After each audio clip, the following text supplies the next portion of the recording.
According to most historical sources, ancient Greek society was thoroughly male-dominated and offered few opportunities for women to live full and rewarding lives. Marriages were not normally love marriages. A man married roughly at the age of 30, and he married a girl of about 15.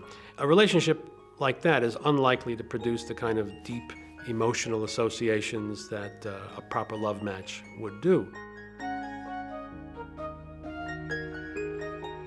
Providing certain customs were properly followed, a husband could pursue romantic relationships outside marriage, with other women, and even younger men. His wife, meanwhile, was largely confined to the privacy of his house, and expected to remain absolutely faithful at all times. Looked at from a modern perspective, ancient Athens was deeply sexist.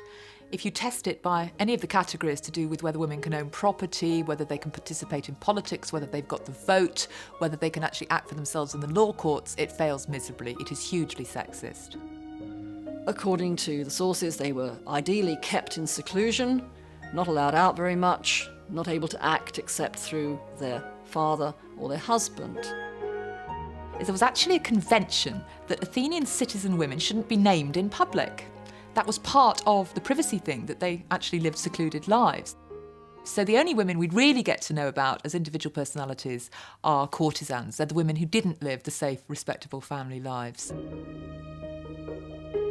Courtesans were the most privileged among a number of different types of female entertainers who attended the symposia, or dinner parties, of wealthy Greek men, events that were forbidden to their wives. Though the lives of ordinary Athenian women are shrouded in a veil of mystery, the activities of these courtesans, called hetaira, have been preserved to posterity in graphic detail.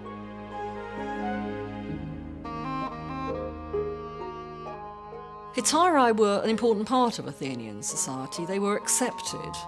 They weren't regarded as something rather sordid. They were regarded as a very important part of life. More like a geisha, as someone who entertains, converses with the men, as well as having sex with them. Because hetaira were typically of foreign origin, they could become wealthy, independent, and influential, in a way ordinary Greek women could not. For the wives, mothers, and daughters of respectable Greek citizens, only religion offered a socially acceptable way of influencing the public affairs of the city.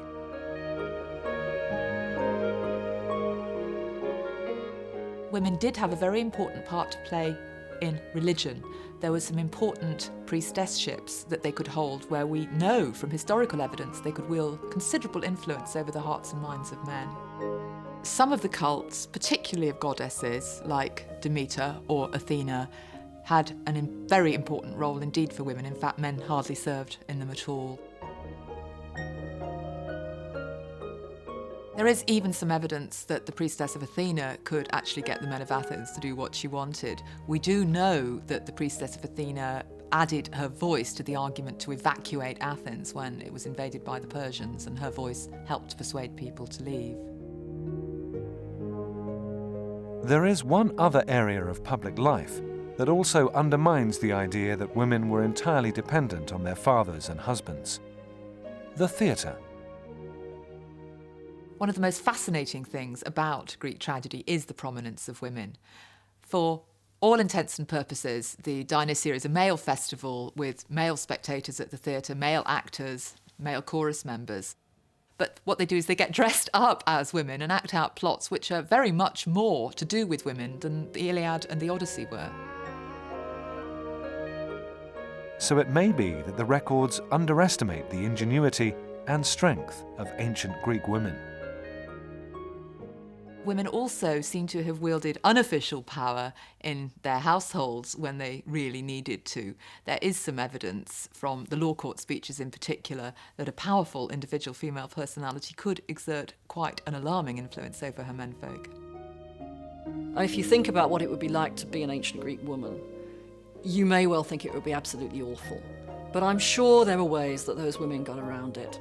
I'm sure there are little stratagems they had to persuade their husbands that they were actually just going to the fountain when in fact they were going out to meet a lover. If you look at contemporary Mediterranean societies today, you'll often have a situation where the menfolk sit around and talk and say, women don't do this, women do that, and in fact their women are doing the exact opposite. So I think what we have stated in the sources is an ideal. Whether real women really did that, we'll have to leave open.